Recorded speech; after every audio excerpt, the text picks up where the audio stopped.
In the middle of a bright afternoon, in front of dozens of witnesses on a crowded sidewalk, 5 men surrounded an old pickup truck and forced its driver out onto the pavement, demanding every dollar in his wallet and the keys hanging from his belt. They laughed at his dusty work clothes and calloused hands, certain that a tired single father would simply bow his head and hand over everything without a fight.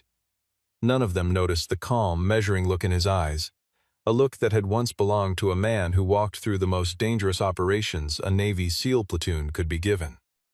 Less than 1 minute later, the entire situation would turn completely upside down, and the street would never speak of that day the same way again. Stay with what happens next, because the moment that follows will make every single person who underestimated quiet courage pay a price they never expected. Hunter Walker lived a life built on simplicity, and he preferred it that way.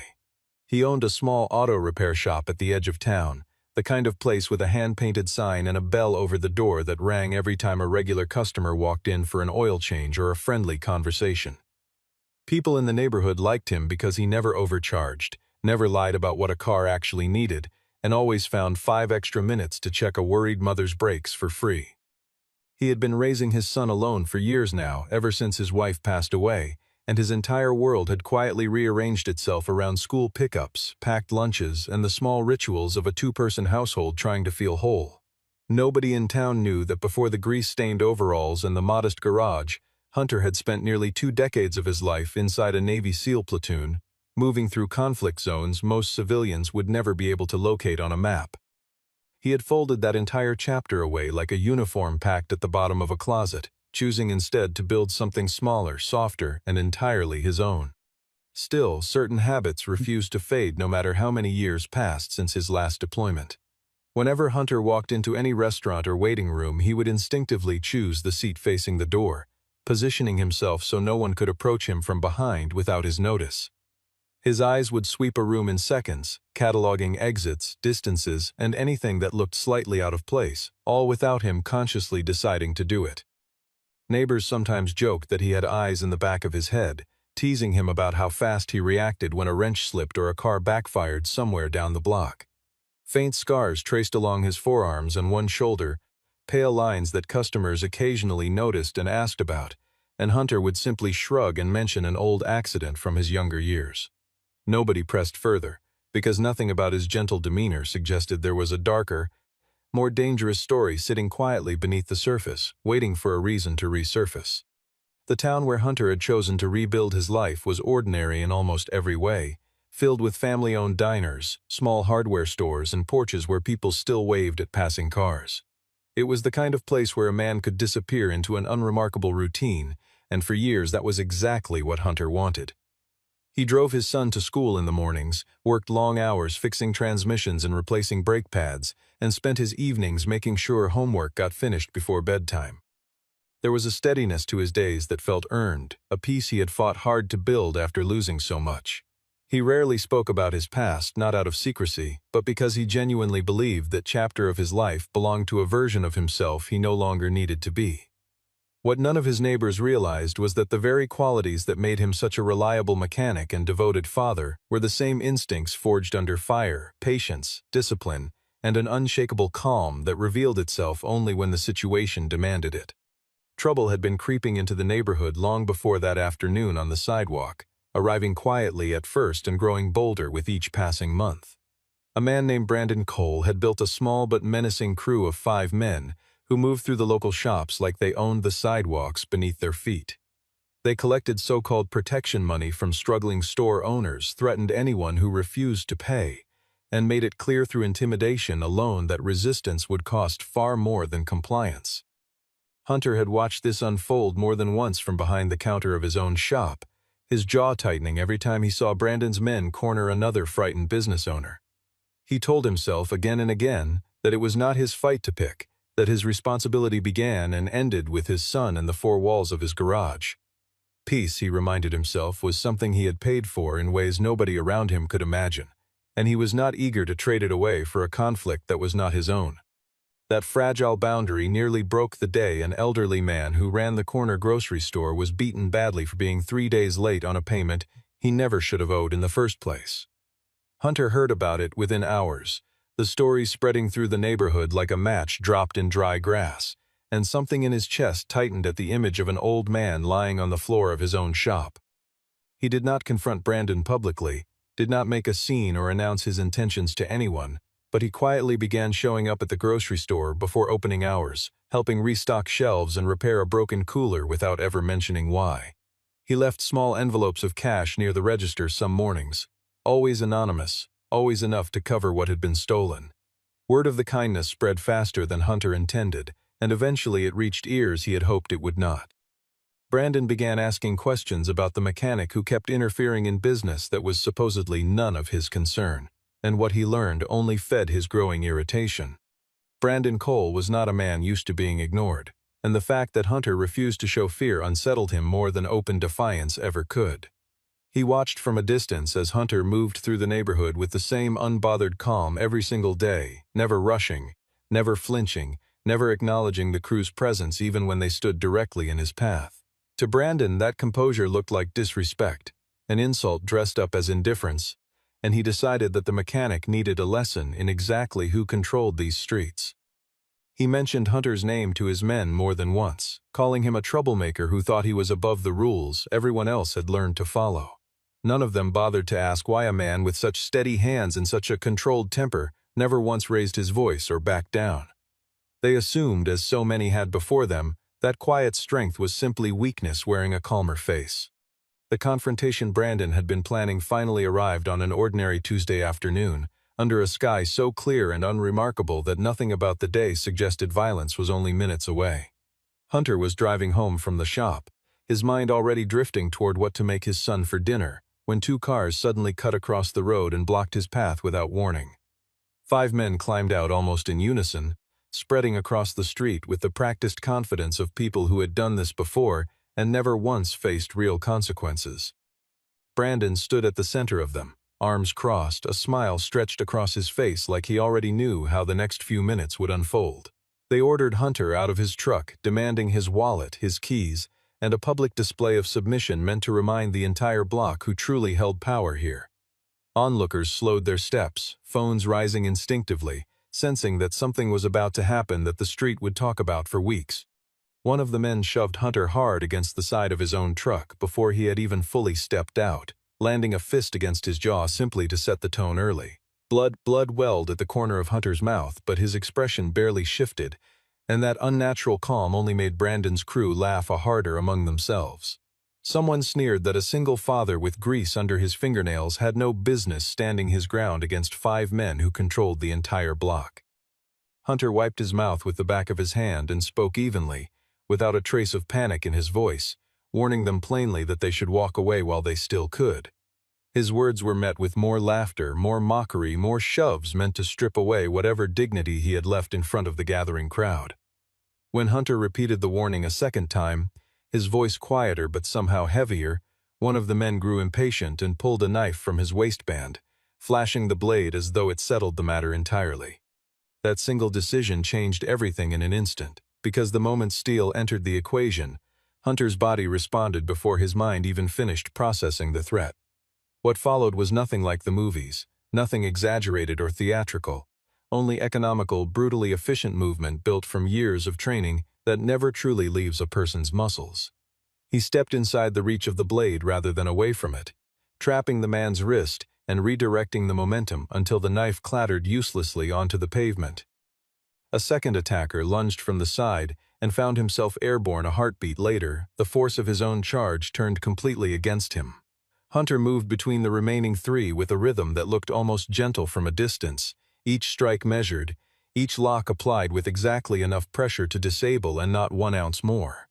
Within less than a minute, all 5 men were on the ground, groaning, disarmed, and utterly incapable of understanding what had just happened to them. What struck the gathering witnesses most was not the speed or the skill, but the restraint woven through every single motion Hunter made. He never threw a punch that lingered past its purpose, never kicked a man once he was already down, never let anger creep into hands that clearly knew how to cause far greater damage than they did.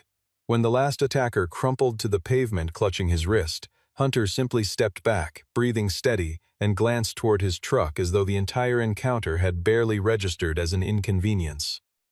He did not chase the ones who scrambled away, did not shout threats or demand apologies, and did not linger to bask in what had just unfolded. A teenager near the corner store had captured the entire exchange on his phone, the video already beginning its journey across every screen in town before Hunter had even climbed back into his truck. By the time he pulled into his driveway that evening, the quiet mechanic everyone thought they knew had already become the subject of a story far bigger than he ever intended to create. Grace Bennett happened to be crossing that same intersection when the confrontation erupted, having stepped out of her car to survey a development site her company was considering nearby. She stood frozen on the sidewalk for the entire encounter, watching a stranger in dusty work clothes dismantle 5 armed men with a precision that looked almost choreographed. As chief executive of one of the region's most respected real estate firms, Grace had spent years learning to read people quickly, assessing strength, weakness, and intention in the span of a single meeting.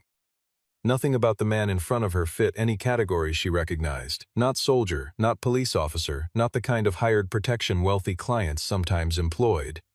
She approached one of the responding officers afterward, quietly asking who the man was, expecting an easy answer that never came.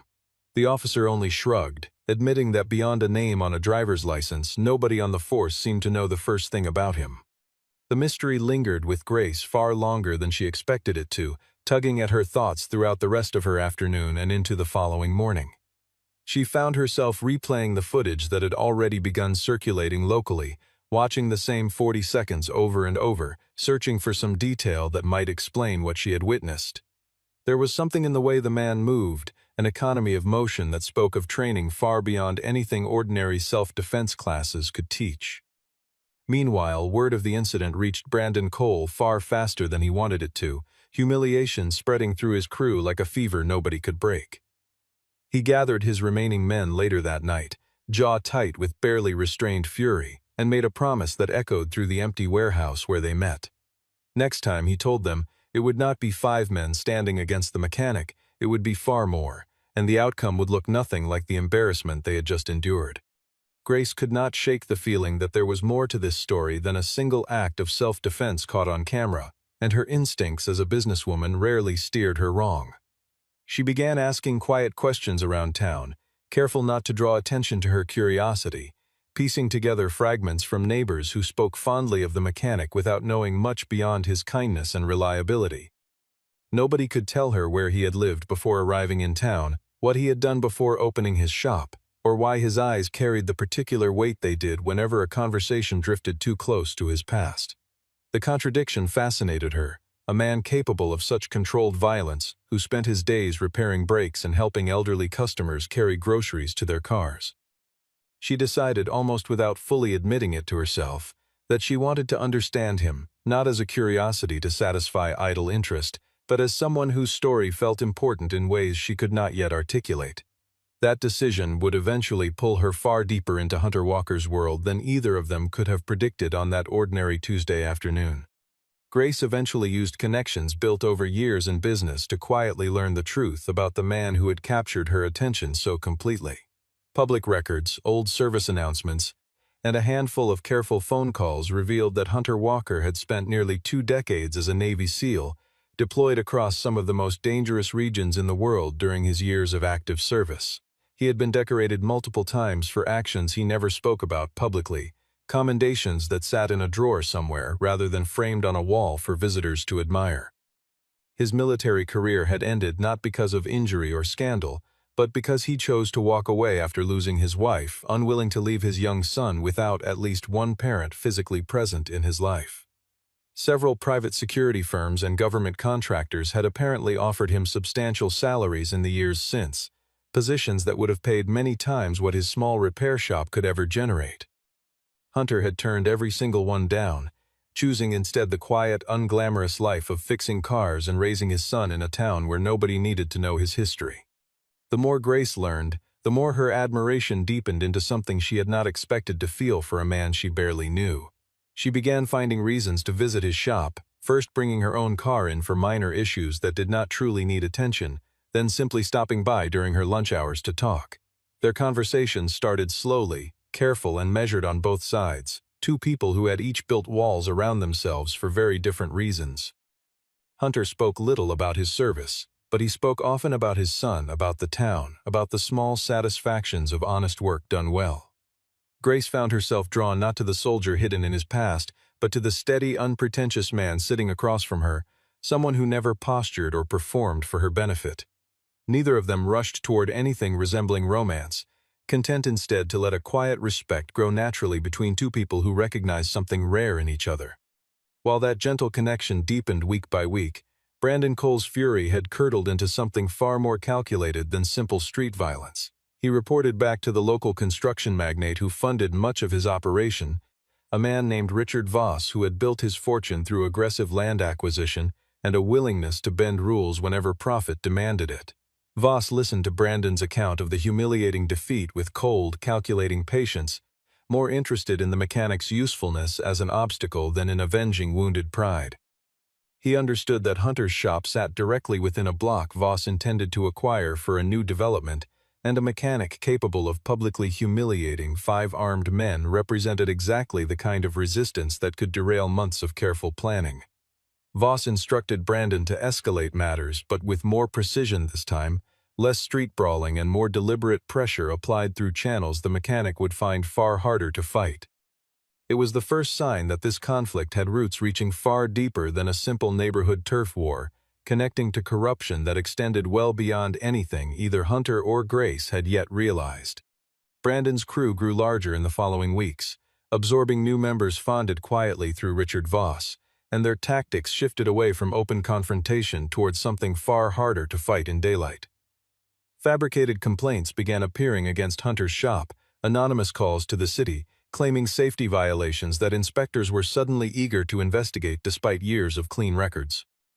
Someone broke into his garage overnight, not to steal anything valuable, but to slash tires and scatter tools across the floor, a message meant to unsettle rather than simply cause damage. Longtime customers received strange, threatening phone calls warning them away from bringing their vehicles to a mechanic who apparently could not be trusted with basic honesty. Contracts Hunter had relied on for years, including a steady arrangement with a local delivery company, quietly dissolved without explanation after mysterious pressure was applied behind closed doors. He said nothing to Grace at first, unwilling to burden her with problems he assumed were simply his own to endure, but she noticed the shift in him almost immediately. Grace offered financial help the moment she sensed something was wrong, drawing on the considerable resources her company commanded, but Hunter refused every version of that offer with quiet, unshakable resolve. He explained gently but firmly that money was never what this situation required, and that accepting help built on nothing but charity would only replace one kind of debt with another. What he needed instead was clarity, proof, something concrete that could expose the rot beneath Brandon's escalating campaign rather than simply patching over its symptoms. Grace respected that boundary completely, and instead redirected her considerable skills towards something Hunter could not easily provide for himself: careful, methodical legal and financial investigation. She quietly hired an independent auditor to examine public property records across the neighborhood, searching for patterns that might explain why so many small business owners were suddenly facing coordinated pressure to sell or shut down. The two of them began meeting regularly, not merely as two people growing closer, but as genuine partners working to peel back layers of a conspiracy neither had fully understood at first glance. What emerged from those long evenings of research painted a picture far uglier than either of them anticipated when this all began. Richard Voss had spent years quietly forcing property owners across several neighborhoods to sell below market value, using intimidation, fabricated violations, and Brandon's crew as the muscle behind an operation dressed up as legitimate urban development. Money moved through a web of shell companies designed to obscure where funding originated and where profits eventually landed, a financial structure built specifically to survive casual scrutiny. Worse still, the auditor uncovered evidence suggesting at least 2 local police officers had been receiving payments to overlook complaints filed against Brandon's operation, explaining why nothing ever seemed to stick despite years of obvious criminal behavior. Grace stared at the growing stack of documents late one night, realizing this was no longer simply about protecting Hunter's small shop from harassment. It had become something far larger, a conspiracy touching corrupted officials, laundered money, and dozens of families across the neighborhood who had lost their livelihoods to a scheme hiding behind polished development plans. Brandon Cole understood, perhaps for the first time, that Hunter and Grace were assembling something that could genuinely bring his entire operation crashing down around him. Desperate and cornered, he abandoned whatever restraint remained and made a decision that crossed a line neither Hunter nor Grace had expected him to cross. He ordered his men to grab Marcus Reed, a close friend and longtime employee at Hunter's shop who had worked beside him for years and knew nothing of the dangers circling their small business. They snatched Marcus from the parking lot late one evening, dragging him into an unmarked van before anyone nearby could react or call for help. A single phone call reached Hunter, less than an hour later, Brandon's voice cold and deliberate on the other end, demanding that Hunter come alone to an abandoned warehouse at the edge of town if he wanted to see his friend again. There would be no negotiation, no police involvement tolerated, only a simple ultimatum delivered with the confidence of a man who believed he finally held every advantage. Hunter arrived at the warehouse exactly as instructed, stepping out of his truck into the gathering darkness without hesitation, though every calculated movement betrayed the training beneath his calm exterior. He was not walking in seeking revenge or satisfaction, driven instead by a singular purpose that had nothing to do with proving anything to Brandon or anyone watching. Marcus needed to come home safely, and that fact alone shaped every decision Hunter made from the moment he crossed the threshold into the dimly lit building. Brandon had gathered nearly a dozen men this time, spread strategically among stacked crates and rusted machinery, confident that sheer numbers would finally accomplish what 5 men had failed to achieve weeks earlier. Hunter surveyed the space methodically as he walked, cataloging exits, sightlines, and cover with the same instinctive precision that had once kept him alive through countless dangerous operations overseas. What followed was not chaos, but something closer to a controlled dismantling, each confrontation calculated, each movement purposeful, each choice made with Marcus's safety as the only priority that mattered. The fight stretched across the warehouse in careful stages rather than one continuous brawl, Hunter using the cluttered environment to his advantage, isolating groups of 2 and 3 men at a time rather than allowing them to overwhelm him together. He disabled attackers with the same measured restraint he had shown weeks earlier, breaking nothing that could not heal, taking down each man just long enough to remove him from the fight entirely. Brandon watched with mounting disbelief as his numerical advantage evaporated piece by piece, his men crumpling to the concrete floor one after another despite every advantage he believed he held. Meanwhile, outside the warehouse, Grace had spent the previous hour working with local and state authorities, presenting the evidence she and the auditor had compiled and insisting that tonight could not wait for slower procedures. Flashing lights finally cut through the darkness as law enforcement vehicles surrounded the building, just as Hunter reached the final locked room where Marcus was being held. Officers poured through the entrance moments later, arresting Brandon and his remaining men on the spot while Hunter knelt beside his friend, checking carefully for injuries before allowing himself to finally exhale. The arrests that night extended far beyond the warehouse walls, reaching all the way to Richard Voss's office downtown, where investigators arrived with warrants built from months of careful documentation Grace had helped assemble. The 2 corrupt officers implicated in the scheme were suspended within days, facing charges that would end careers built on decades of quiet complicity. News crews descended on the neighborhood almost immediately, eager to capture the story of a mysterious mechanic who had single-handedly exposed a corruption network hiding behind development contracts and intimidation. Hunter refused every interview request, uncomfortable with any language that painted him as a hero rather than simply a man protecting people he cared about. When a local reporter finally caught him outside his shop and asked what drove him to risk everything that night, Hunter offered only a simple, quiet answer that would later appear in headlines across the region. Everyone deserved to feel safe walking down their own street, he said, and that belief, not glory or recognition, was the only thing that had ever mattered to him throughout the entire ordeal. In the weeks that followed, the neighborhood began to breathe again in ways it had not for years, small businesses reopening their doors without fear of anonymous calls or unexplained inspections showing up overnight. Store owners who had quietly considered selling their properties out of exhaustion decided instead to stay, encouraged by the sudden absence of pressure that had shadowed their daily operations for so long. Hunter's shop saw a steady return of familiar faces, customers who had drifted away during the height of the intimidation campaign now bringing their vehicles back with genuine relief written across their expressions.